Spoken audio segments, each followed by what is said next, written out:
The award for safeguarding the digital legacy has several criteria.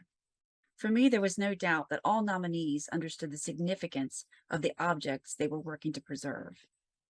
The projects examined methodologies, addressed risks that digital objects face, and offered clear benefits to anyone wishing to access their materials. Each project, in its own way, documents our global heritage by securing content about politics, the arts, the environment, individual rights, and more.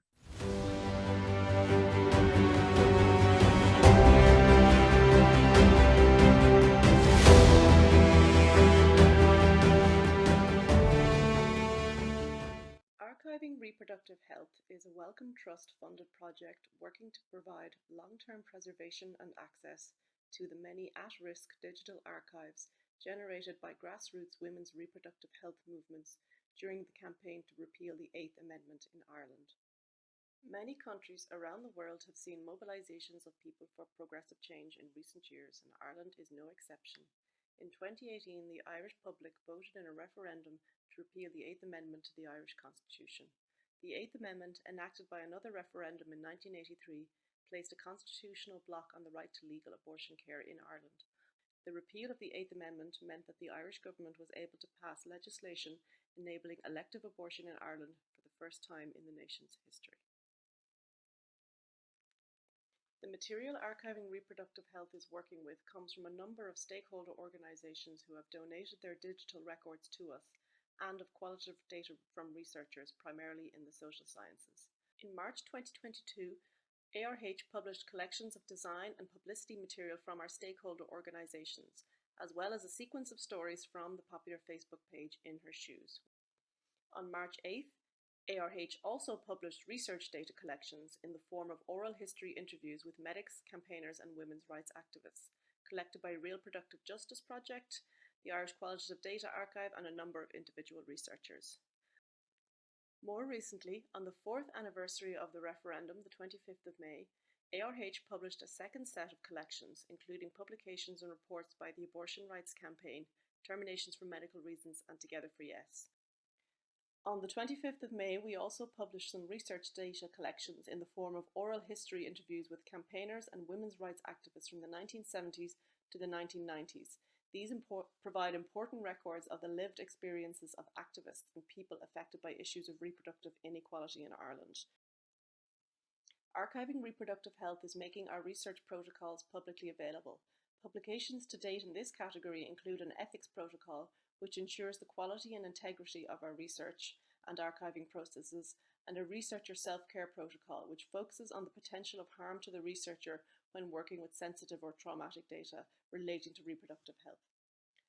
Another thing that we have found during this project are the great benefits to be had from collaborating directly with the organisations from which we are getting this data. Our Stakeholder Advisory Forum consists of representatives of each of the organisations whose data is being collected and ingested DRI in this project.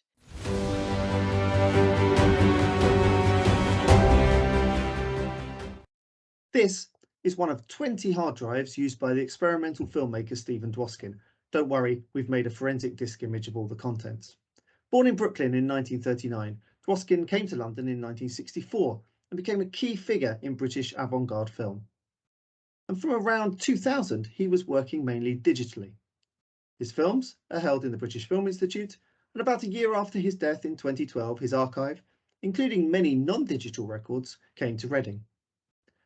As an archive service with no experience of digital archives, we knew that this would be a massive challenge, but also an opportunity. Our main impetus was to preserve the archive as the basis for academic research. Professor Rachel Garfield in the University's School of Art brought together an interdisciplinary team, including film historians and theorists, data scientists, and digital forensics experts. With funding from the Arts and Humanities Research Council, the team catalogued and explored Dwoskin's archive. The project has greatly increased knowledge of his works, methods, connections, and influences, leading to academic publications and film screenings. But in parallel with the research about Dwoskin, the project has acted as a catalyst for building up local capability to handle digital archives. The close involvement of a professional archive service meant that sustainability was central to our aims. We archivists do tend to think in decades rather than years. With incredible support from the project's digital forensics and data science researchers, respectively under Dr. Jung Yong Kim at the University of Glasgow and Dr. Frank Hofgartner at the University of Sheffield, we took a whole team approach to the challenge instead of employing a digital archivist. As well as undertaking training and self-study, we developed policies and workflows and secured funding for system development. As a team, we have proven to ourselves and hopefully to others that the challenges of preserving the digital heritage can be met by archivists for whom this is unfamiliar territory. We knew that the hard drives would not be straightforward to deal with, but that they could at least be learning points. Unlocking and documenting historical software meant that these drives could act as digital preservation exemplars in areas such as imaging, emulation, data visualization, access to sensitive data, and a user-centered approach to cataloging. Throughout the project, we have been learning from each other, not so easy without meeting in person, and looking to share our learning widely. Some additional funding from the UK National Archives has allowed a deep look at cataloguing processes for hard drives, and we look forward to sharing those findings. Our symposium on digital archives, delivered online asynchronously and entitled Out-Shift Archive, brought together a wide range of expertise in archives of creative practice.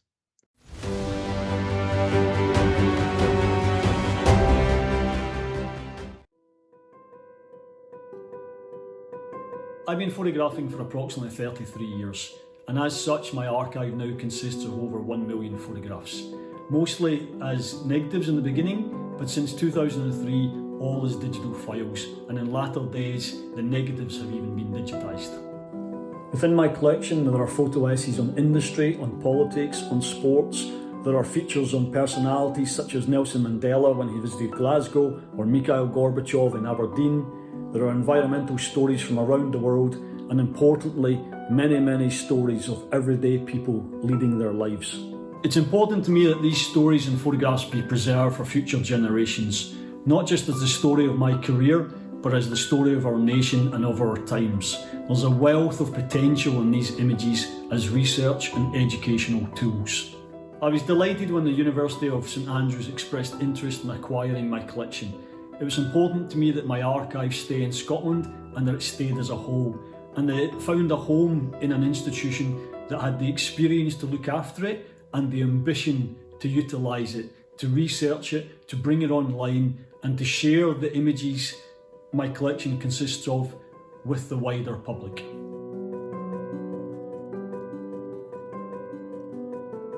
Jeremy's always made great use of the image metadata fields to catalogue his own work.